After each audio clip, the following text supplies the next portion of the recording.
Perspective is everything, and I think that most of us want to be number one. We always want to achieve and to succeed and be at the top of the game. But for some people, the top of the game is being first at being second. So I've got some amazing people joining us for that conversation today. I've got Jourdan Layne, she's gonna be with us, and Errol Nembhard. This is going to be a pretty dope conversation. Let me say this. I'm actually excited because what normally would happen is that you two would be somewhere getting all of this for somebody else. Right. And this time you're actually getting the opportunity to just sit and enjoy. And so that already makes me feel pretty good. So thanks, guys. Appreciate you. Thanks for inviting us. Absolutely. But I think that's actually what I really want to talk about. Because both of you have this, I would say it's a gift of really supporting people who are visionaries, supporting people who have ideas and businesses and entrepreneurial endeavors and helping them to push their vision forward. And I think one of the things that I think is really impressive about you guys is that you do it in a way that helps them to rise without shrinking, without you yourself shrinking. And I think sometimes people can do like the whole servanthood thing, but from a space of being small, not from a space of occupying your space and being confident in the fact that this is what I was called to do, and it doesn't diminish me to make somebody else bigger. And so, like, I guess, where do you guys think that came from in you? Like, what was the first, when did you first kind of identify that this is kind of who you are? You want to go first? No, I think you should go. I think I was about 15. I was somewhere in high school, and I just wanted to help. And I think a part of it actually came from the fear of being seen. So I don't know if that's a good thing to say, but I didn't want to be in the front, but I didn't want to be involved. So I had to figure out, how am I going to be involved in this and active in this and not be on stage or not be the center of attention. Yeah. And so it came from just having like a helping heart and not even really knowing that there was a name for it or that I was being a servant necessarily. And then people picked up on it. And I think that just goes to say, like, there are having people around you in your life is really important, because as people saw my willingness to help, they began to task me with things. And then I think that's how it grew for me. Yeah. I think mine was more so like a journey of discovering self. I think even like growing up and just going through life, I realized like, hey, I'm called to do something big. I'm called to do great things, but I didn't know what capacity and how that would look. And so I think the journey changed or shaped my view of my current role and position, because I started off thinking that I had to be the one up front and not understanding that the second in command has similar authority to the one that's in the first. Yep. And sometimes the second is needed to actually bring to life what is happening in the first. And so I had to be comfortable with the second seat. And I think that didn't become comfortable for me until I realized, like, hey, actually, this may not actually be working out for me, trying to put myself in this. Hello, trying to be number one. Nope. It may not be for me. And so I think that once some of those endeavors that kind of failed and I kind of shrunk back a little bit, it kind of made me be comfortable in the second role. But it's a yes and. However, like, I think even in that journey, in the season where I had to realize that you don't have to be number one, you do have a position in number two, I think I became more comfortable understanding that number two is just as important. Yeah. And so I think it was a series of transitions that happened where it's like I'm developing in self, getting to know myself better, getting to know my call and my purpose, being humbled in that process, and then now being filled with courage to fulfill the mission that I've been given in life. So what's crazy is I'm going to already argue, even though what you said is actually right, but I'm going to argue that the perspective shaped that answer. Because I would say what I think that you both are doing, because I think it's an ongoing process, I think what you're both doing masterfully is learning how to support a number one and be a number one. Yeah. Hello, Yeah. somebody. Because you have a business. You are the head of your business. And your business just happens to support people who are number ones. Right? And you are about to launch the thing. Hello. Right? You're about to have a business that helps to support other people, but Yeah. you are number one in your business, right? Yeah. And so I want to highlight that because I think people feel like there's no way for me to be a servant and number one. And I don't think that that's true at all. In fact, the Bible, now I'm a preacher always, the Bible says the last shall be first, the first shall be last, right? And so from a space of servanthood, the Lord allows you to rise to the top. And so I think that you guys have done that in a way that maybe initially was a shrink. And I get that. I get that. Initially is like, I don't want to be in the front. But I think some kind of way you realize that, hey, like, I don't have to shrink in order to help somebody else rise. Yeah. And so I think that's pretty dope when you guys. Yeah. I would also add, like, I think a part of the identification that I came to with, like, yo, this is what I'm supposed to be doing, was when I started working with you and serving you. And I think when I started doing that, it was just a willingness and a desire to help you. It didn't really come with anything extra. I didn't think of like what the end goal would be. It was none of that. It was more so like, I'm just here to help. I think one of the greatest things that I've seen come out of my leadership journey is the ability to see that the things that I have done, whether good or bad, the things that I've done well and my mistakes have served to bless other people, to pave the road for other people, and to make the way clear for others. And I think that even in this conversation, we've really discovered that that doesn't stop with the person who came after me. It is the person that comes after them as well. And so I think we often talk about generational blessings, and we kind of isolate that to our biological family members. But I think that goes beyond that. I think there is spiritual biology, if you will, that allows us to pass these lessons and this legacy down for generations and generations to come.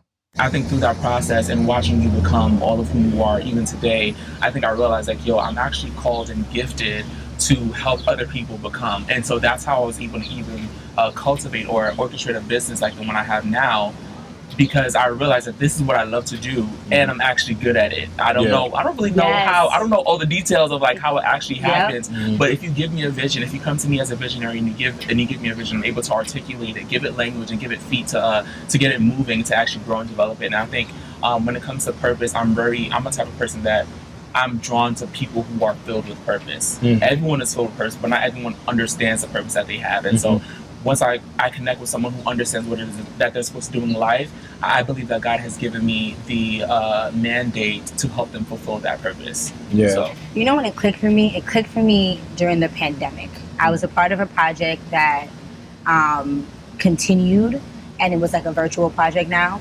And I was like, I'm good at this. Yeah. Like I could do something. Like I think when I was in high school and in college, it was like, oh, this is an on the side thing because I'm going to school for teaching. I'm going to be a teacher, because I also didn't know that there was a career in what I was doing, that I could make money off of serving people or helping people. I didn't know what project management was in 2015. That wasn't a thing. And once it clicked to me like, yo, you could actually do this, I was excited, but also nervous, because I was like, okay, now everything else that I went to school for and studied for, talk about that. What am I going to do? How am I going to make this transition? Am I going to risk it? Do I feel like I wasted the last 6 years of my life because I got my master's in education? Like what?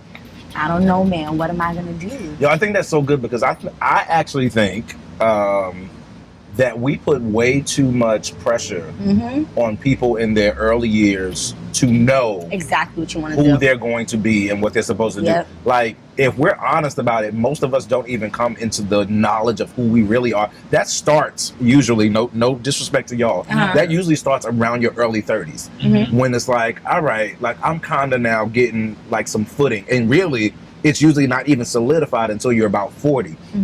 And so our system is kind of skewed, because it's like, hey, you're 18, figure out what you want to do, go to school for it, lock it in. And then what I have found, this is my own experience, you've got people with a bunch of degrees and no use for them, because I was forced into making a decision about my life when I wasn't even formed yet. Like I Yeah. was still trying to formulate the thought of who I was going to be. And so I don't know. To me, I think it almost serves you to take some time and pause, right? Like, no disrespect to your process, but I think I like advise against people going for back-to-back degrees.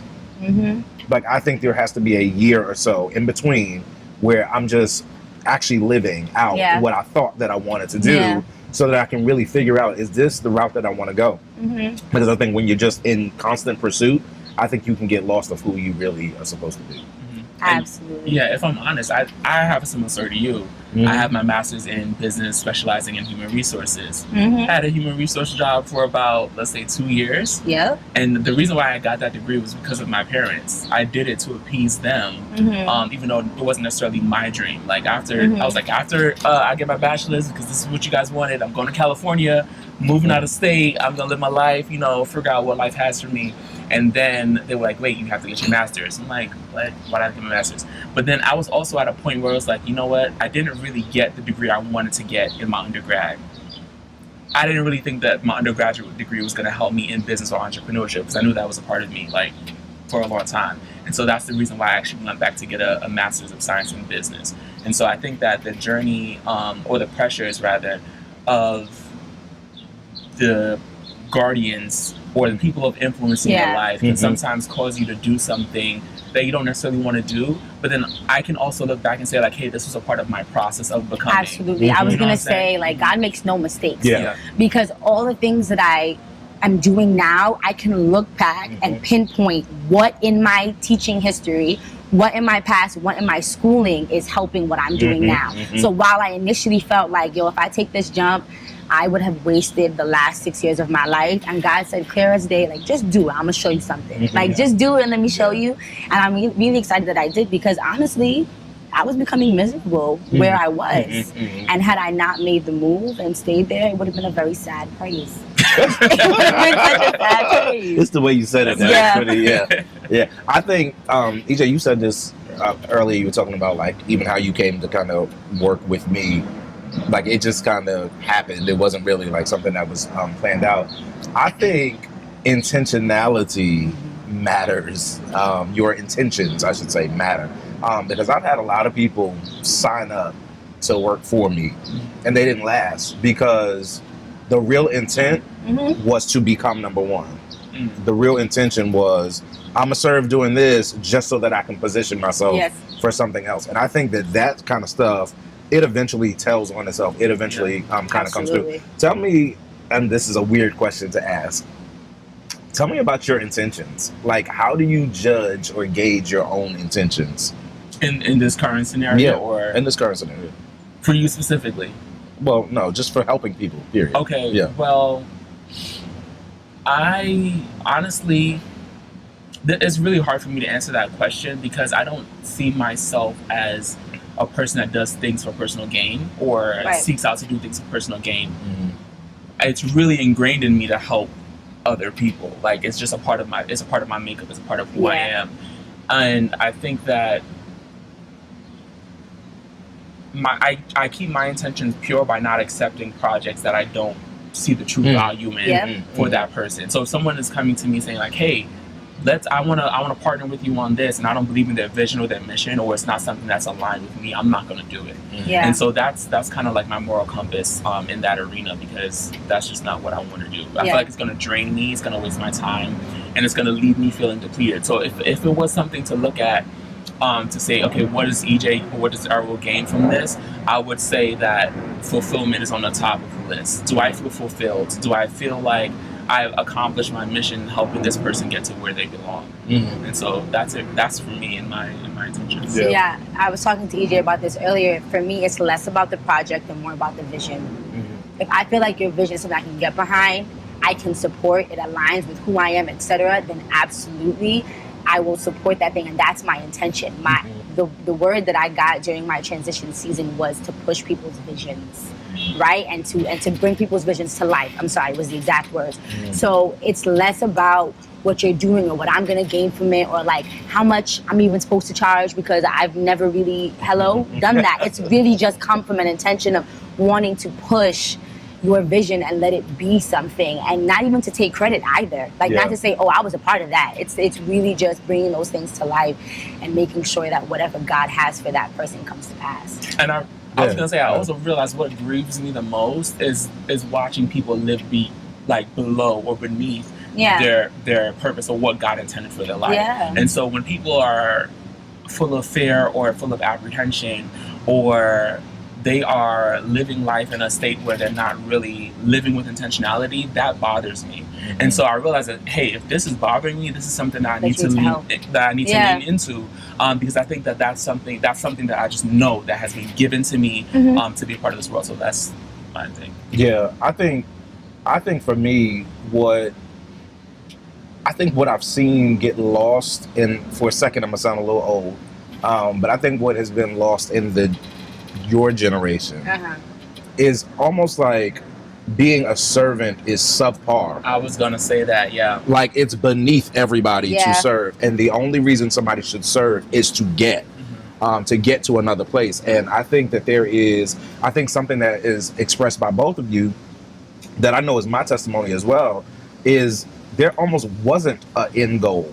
Like it was, I'm just gonna do what I know to do. I want to help people, and what happens as a result of that, and I know people don't believe this fully, but what happens is God positions you, right? Suddenly a door opens that I didn't know where that door came from, and all I had to do was start to walk in the direction that he pointed me in. And I think that sometimes we're so fixated on what is for us that we miss the vehicle that God uses is what's for somebody else.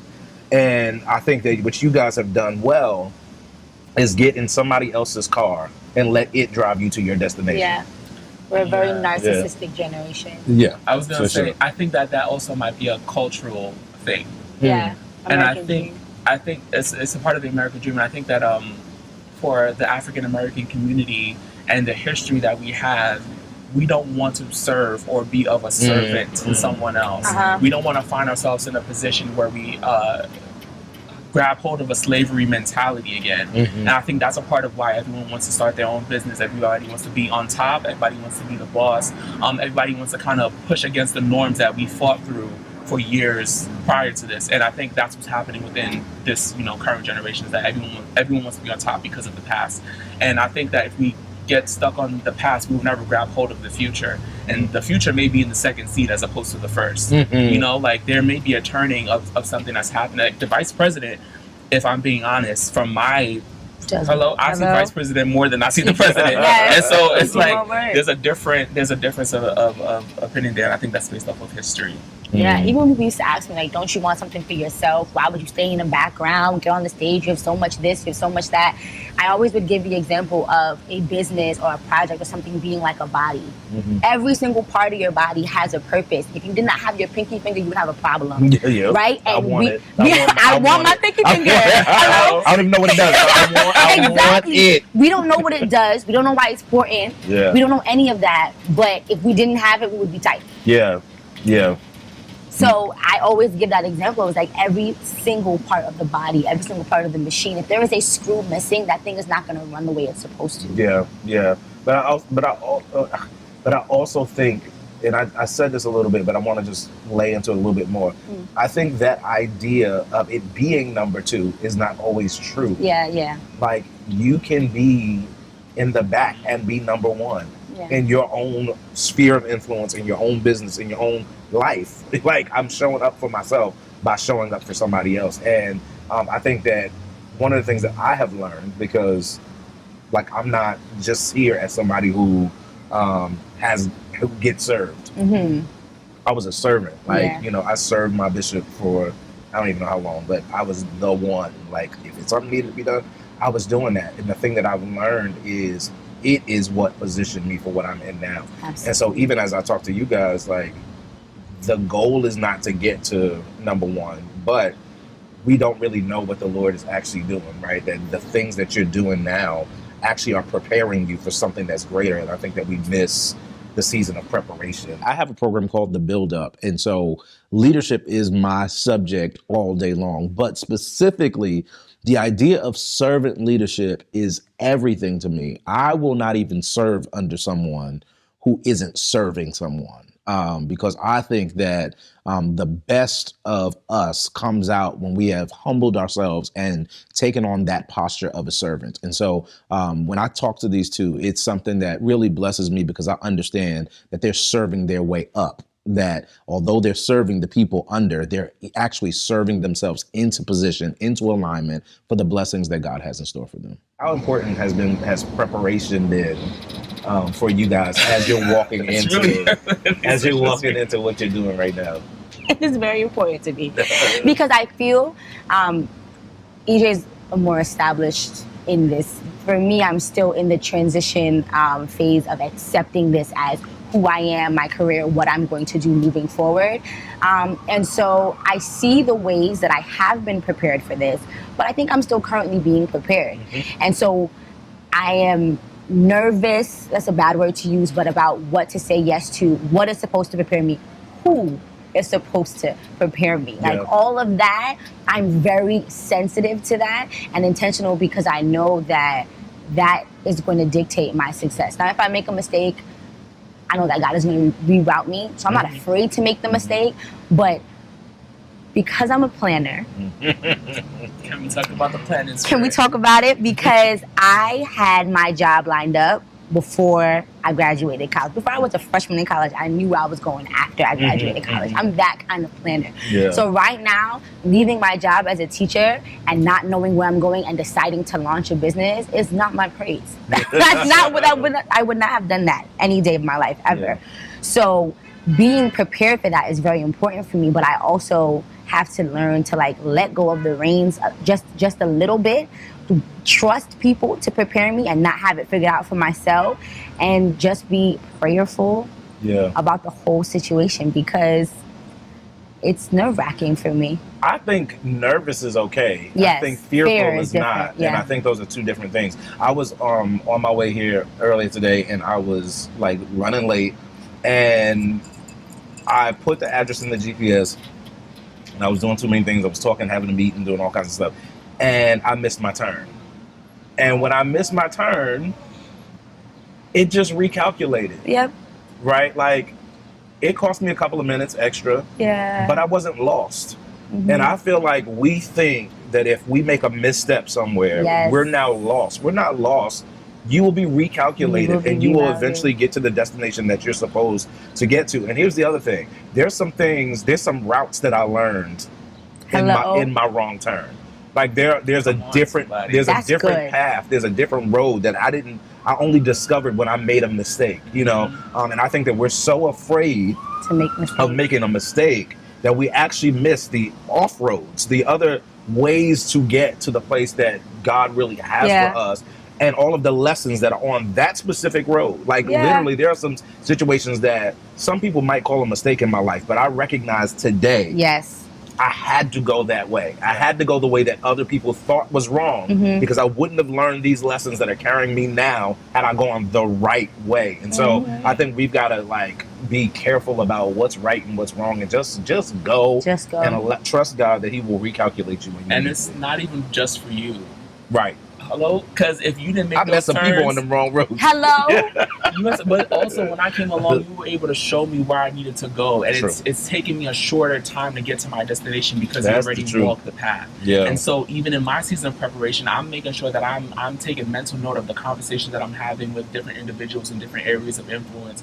I'm making sure of the routes that I'm taking. So when people come along and say, hey, like, how can I get here? I have the answer on how I can help you. They're back to helping people again. It's like it's an ecosystem of some sort where it's like it's always revolving and going back and around. Like, I'm here to help you. I'm here to serve you, even at the level that I'm in today and where I will be tomorrow. Whoever's coming up next, you don't have to take as long as you took in order to get there because I've already done it. Yeah. And so, but even sitting at this table, like the way Apostle helped you and the way that you are hopefully going to help me, right? It's going to just continue to go down the chain, and my route is going to be a little bit shorter than yours because yours is a little bit shorter than Apostle's, etc. That actually blessed me. This is nice because that's really the point, and I think people who are honest, and not just trying to take situations for themselves only, I think that is the goal, right? The goal is that the people who have come after me, that their route would be a little bit easier. And so when you said that, I'm like, oh, that is what's happening. And I think sometimes we think about that as a far off distant situation. Like, so when I'm 60 or 70, I'm able to look back, but no, like right now, I'm already able to look back and see, no, there was purpose in all of this, and it's being passed down from generation to generation, person to person. So that was great for me. Thank you for that. There was something that I wanted to talk about. I think Jourdan had mentioned in her story that she didn't know that the field that she's getting ready to venture off into even existed for her, and I think that was because there was a lack of exposure on your part, not your fault. I think that when we begin to be exposed to different things and to different stages in life, or whatever you want to call it, we now get an understanding, or a greater understanding of the life we're supposed to be living. Yo, you want to go ahead? No, that's good. That's good, because I'm even thinking about you and your journey. Like, I realize that there are literal places that you are going. There are literal people that you now know, spaces that came because of being number two. Like, it didn't come from trying to carve your own path. Like, I'm literally being brought into places because I'm serving somebody who's brought into those places. And that level of exposure changes your destiny. Like, it changes how you carry all this stuff out, just because I happened to be in the right room. And I only was in the right room because I was serving. Right. Yeah. And I think also, while it's a level of exposure, it's also a level of limitations, and the limitation that I put on myself. Because when you think of servant leadership, even when you were speaking about it today, when you called this morning, I was thinking like, but that's something that I did in church. Like, I wasn't even thinking about the ways in which I did it everywhere else. And even when I was deciding during the pandemic to make this shift into project management, I really did not make the connection. Like, I knew it, but I didn't make the connection between project management and servant leadership until today. Like, I almost didn't even realize that the ways in which I was serving people and what's considered servant leadership would be project management in the world. Does that make sense? Like, I didn't even like make that connection, and it goes back to say like all the little things that I was doing in church on my free time when I thought I was going to be a teacher lined up to this moment where God was going to pull me out of my own plans and drop me into my purpose. But I think that testifies to the fact that you don't have to know it all in order to continue to move forward. Like, I don't think that you would say, just because I know a little bit about your life, that there was ever a time that you really were stepping backwards. Like, it's always been forward progression. And forward progression, I think that we see forward progression as only up. Right. Forward progression is just straight. Right, it's not always up, but it's forward, right? It's forward movement. And so I think that we need to stop looking to go up and look and start looking to just go forward. EJ and I were talking earlier, and I was comparing, like, okay, so is servant leadership project management? And we were talking about how servant leadership, not all servant leaders are project managers. All project managers are servant leaders, but not all servant leaders are project managers. So what are the other roles that servant leaders might occupy in the world or in the career space? That's a hard one, yo, because I think even to say that, I think that's based on a definition or understanding of servant leadership. And so I think in order to even have that conversation, I think we have to do that, because I'm going to say that I think I might disagree with that a little bit. I don't think all project managers are servant leaders. I think they all should be. But I don't think that they all are, not all. Because servant leadership is not just about the skill set. It's not about what you do. It's about how you do it. Yeah, it's the heart behind it. Back to intentions. Yeah, and that's back to our intentions. And so because of that, I feel like you can definitely take on the role and not take on the heart. And I think we do a good job at taking on positions without taking on the posture. And so I think that we have to have, What? I think that we've got to have a servant's heart, and everything else stems from that space. Can we talk about the position? You guys said that one more time. Oh my goodness. We have a hard time when we take on the position and not the posture. Every position has a posture. Every position has a posture.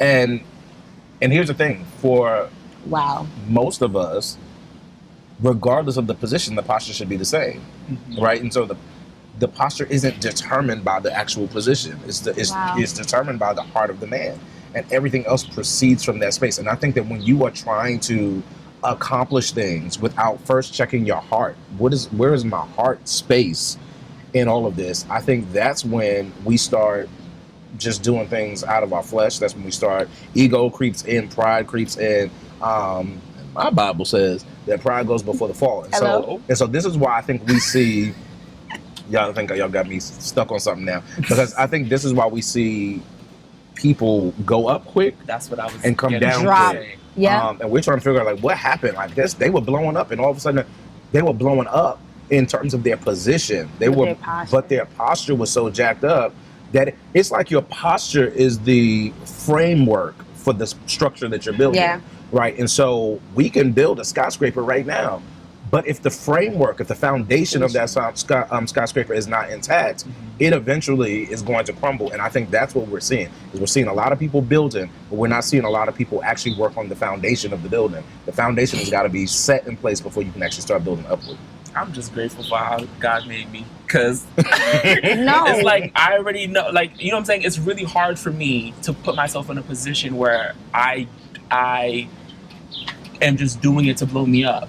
You know what I'm saying? Yeah. Or like, even if I was in a bigger position, or not a bigger position, but even if I was in a different position where I had a major level of influence, it's really hard for me not to serve the people I'm influencing. Like, it's really hard for me to put myself in a position where I'm like, hey, take, and I never give. So I have two things. One, I think that is the importance of humble beginnings, because I feel like had I started off as project manager up in here, I don't know, right? Up in here, I don't know what my intention would be like, but because the Lord started me off in church and I started off as a volunteer or a servant, that is like almost like the mold that I have when I go into everything. But now the problem that I'm having beginning to launch this business is, okay, yeah, I'm serving, but now this is also my career and my livelihood. So, right? And my livelihood. Right. Yeah. So No, while while I am so used to just serving and giving because I want to help your vision, I'm also going to sell myself short because I don't want to charge you. Yep. I don't know how to charge you. As a matter of fact, EJ's behind me telling me to charge you 30% and I want to tell you 15%, right? Yeah. So it's like, there's a great thing that comes from it because it sets our intentions and it helps us to do the thing the right way and to have the right posture. But at the same time, I can say honestly that I know I am struggling with and going to struggle with turning that into money. But I also want to say, because I know you're about to say something. I also want to say, generosity got me to where I am today. Whoa. And so, although I have like, hey, I need to make money for my livelihood, I'm also always giving. Even right. outside of my clientele, even with the conversations I'm having with my friends, even what I'm doing with my ministry at church, I'm always giving something, whether it's wisdom, knowledge, whether it's a book I read, whether it's a connection. I always want to find myself in a space of giving. Generosity is going to breathe the ground for your success, and it's going to breathe the ground for you to receive way more than you've ever given out. Absolutely. That's actually really good. That was really good. Breathe the ground for your success. That was really write good. that down somewhere. It literally knocked the whole thought out of my head. Yeah, copyright that because I was going somewhere. Whatever you was about to say, hush, son. Hush, right. Hush. No, but what I was gonna say is what I'm not worried about that for you, and here's why. Because I think what we miss is the gradual process that happens from here to there. Yes. And I think what we do incorrectly, and we end up losing people, I'm telling you, I've seen many people lose people, is because we get too big too fast. So yesterday, it was free. And today you charging $100 an hour. Today is $100 an hour. And your skill set didn't actually change. Your skill set didn't change, and I don't have Nobody wants to evidence. talk to There's no me. evidence. There's no evidence of what you've done. Your experience is not How am I charging you $100 and I haven't seen what you've done? Experience. People, the reason why people pay a specific rate is because of experience. Because there's a level of knowledge that comes along with that level of experience. And so sometimes you've got to get some things under your belt first before you graduate to a specific place. Because now what you've done is you've priced yourself out of opportunities. Because now that you're this price, somebody else who has more experience than you, is charging less, or charging the same, or even charging a little bit more. but I'm now willing to Go pay to that them a person, little yeah. bit more They got I've evidence. seen what they've because done. I've seen What it. Pastor Nate said? I got evidence. Hello? I've seen you work. I've seen you work. Hello? Right. God. And so I think, again, there's a level of humility even while we're building that says, hey, Wow. I'm not there yet. But And that's not a short change in myself. I'm doing this incrementally. Right. Because Right. here's another, oh God, I got so much to say. It's all coming out at the same time. Because there's a value in people that ride with you in the beginning. You know how many people I've used for things that I'm like, I know you actually don't fully got it. Yeah. But you know what?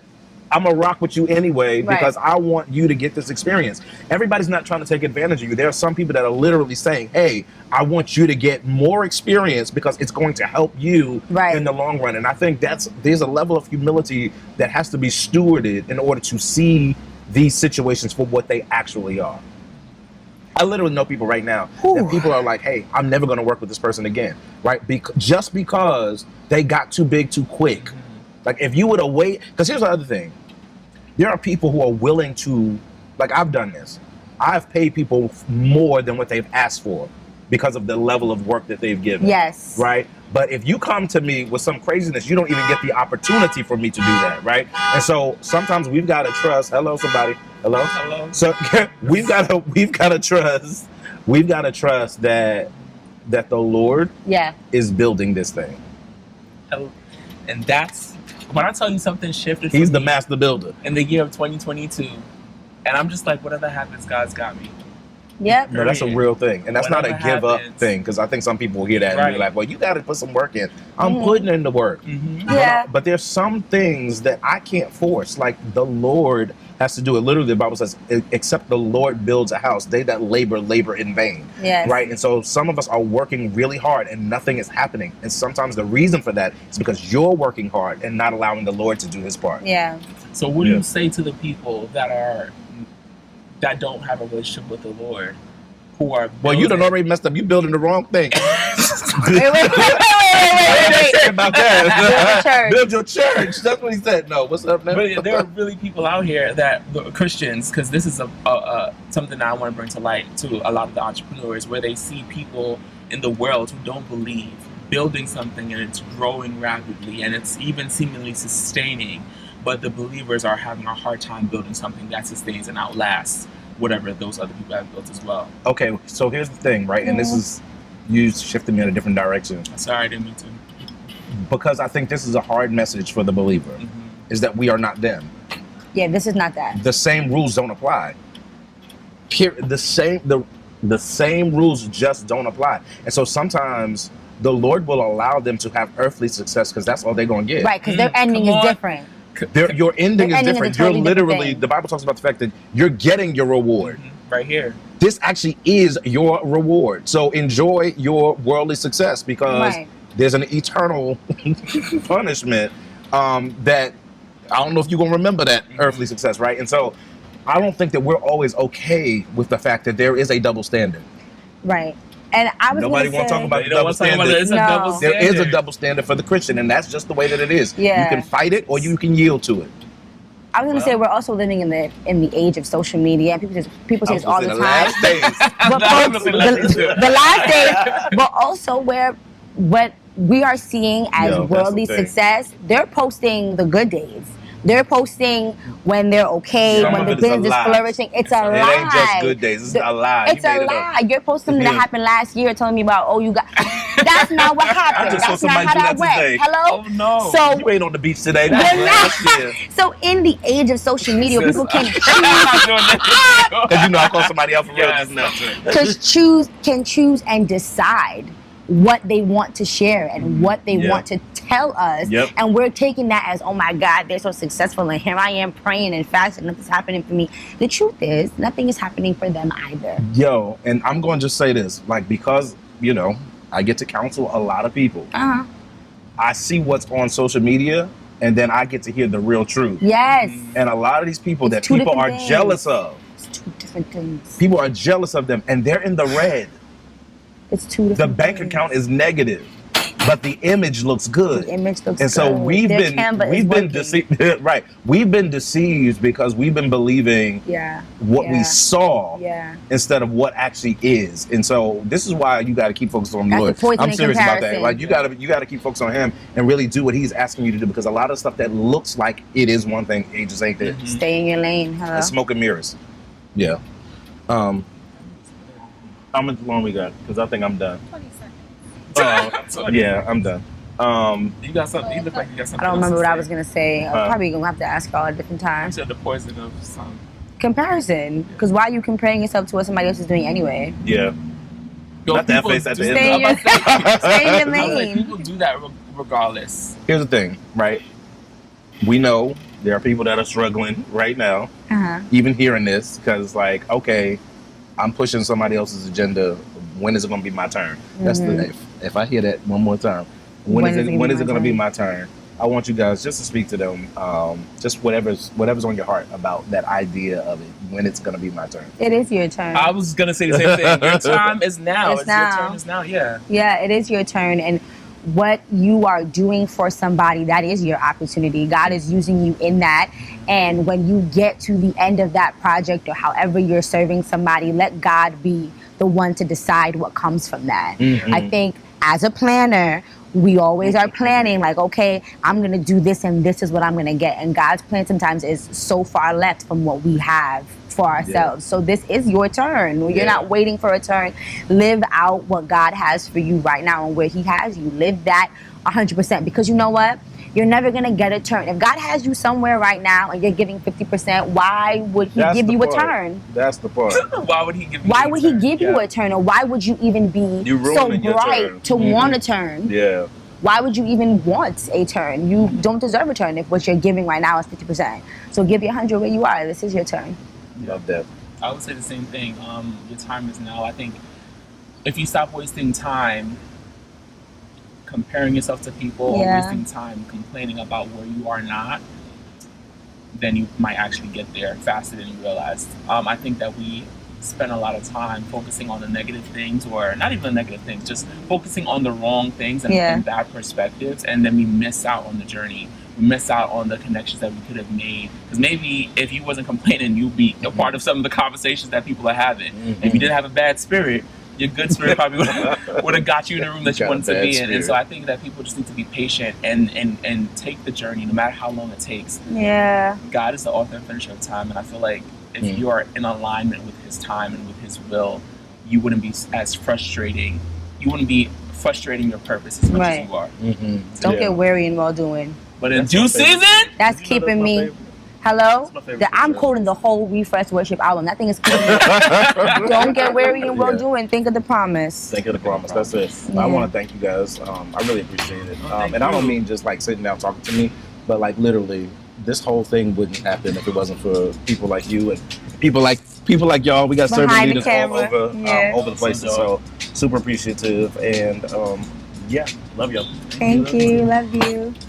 Thanks for watching this episode of Talk to Me, and don't forget to like, subscribe, comment, hit the notification bell so that you don't miss a single thing, and we will catch you at the next talk.